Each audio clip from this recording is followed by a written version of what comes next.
What if the fastest way to defeat Iran is to never invade it? Right now, most people are watching this conflict through explosions, missile strikes, and retaliation cycles. It looks like a classic escalation, but that's not where the real game is being played, because behind the scenes, a different kind of war is unfolding, slower, more precise, and potentially far more devastating. If you look closely, something starts to stand out. The targets are changing. This isn't just about hitting military bases anymore.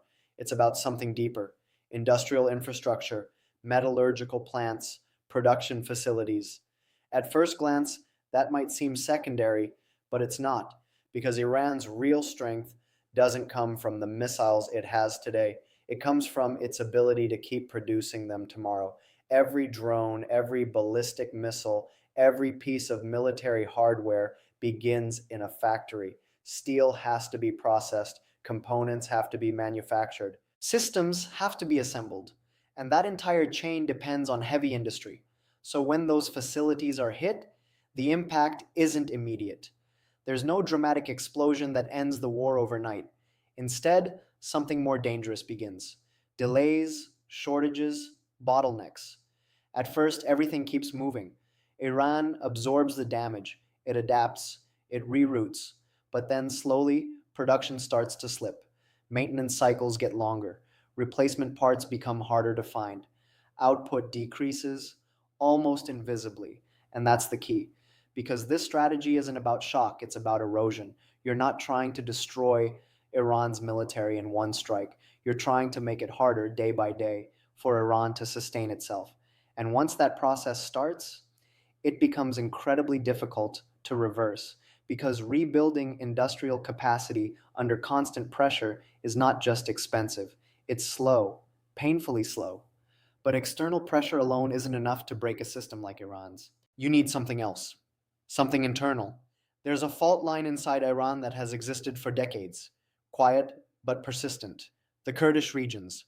Groups like the Kurdistan Workers' Party and other affiliated networks have operated across borders for years, stretching through Iraq, Turkey, and into Iran.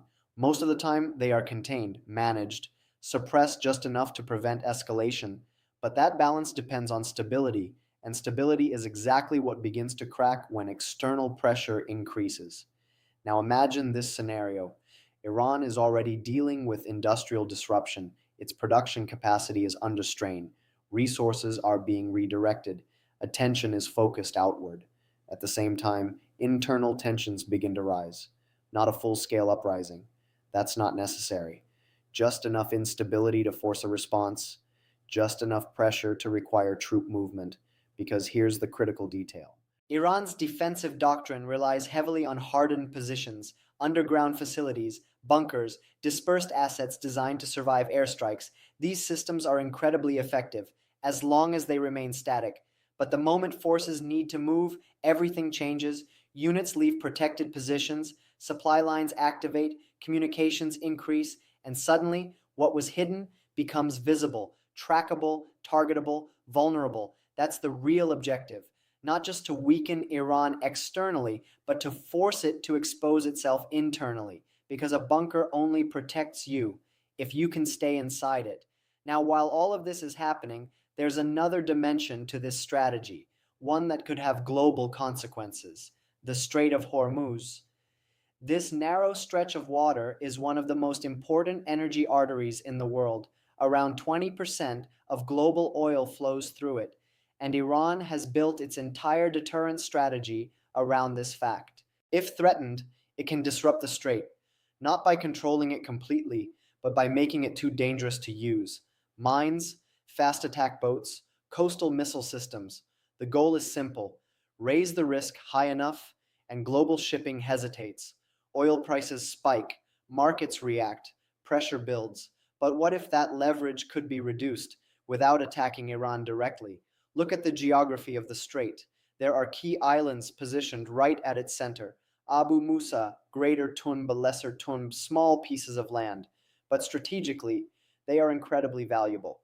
From these positions, Iran can monitor traffic, deploy systems, and extend its reach across the strait. Now imagine a different move. Instead of striking deep into Iranian territory, these islands are targeted. A rapid operation, precise, focused, air superiority established first, coastal defenses suppressed, naval threats neutralized, then amphibious forces move in, secure the islands, establish control. Deploy defensive systems, and suddenly the equation changes. Iran no longer has the same forward presence. Its coverage weakens. Its reaction time increases. Its control becomes uncertain.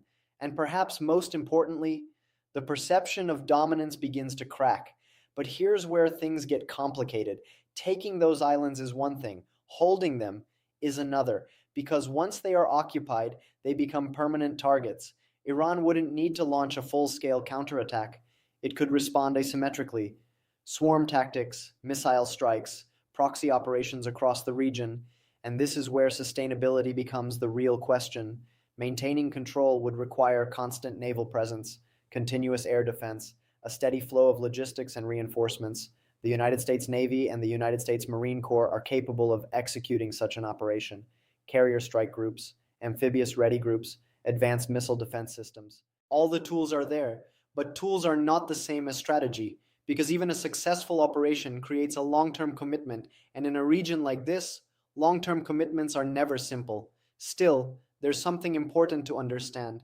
The objective may not be to hold these islands forever. Even temporary control could achieve something significant. It could disrupt Iran's ability to threaten the strait, it could stabilize shipping lanes, and most importantly, it could shift perception. And in global markets, perception is everything. If traders believe the strait is secure, oil flows, prices stabilize. If they believe it's at risk, everything changes. Now step back and look at the full picture. Industrial capacity under pressure, internal stability being tested, strategic choke points being contested.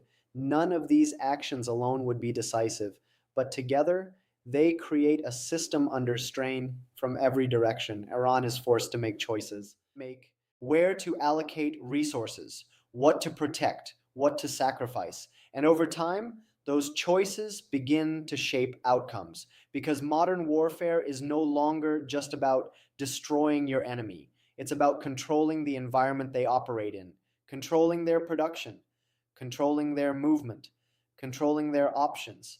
And if this strategy works, victory won't look like tanks rolling into a capital city. It will look quieter than that. A gradual loss of capability, a shift in behavior, a recalibration of power, and most people watching from the outside won't even realize when it happens.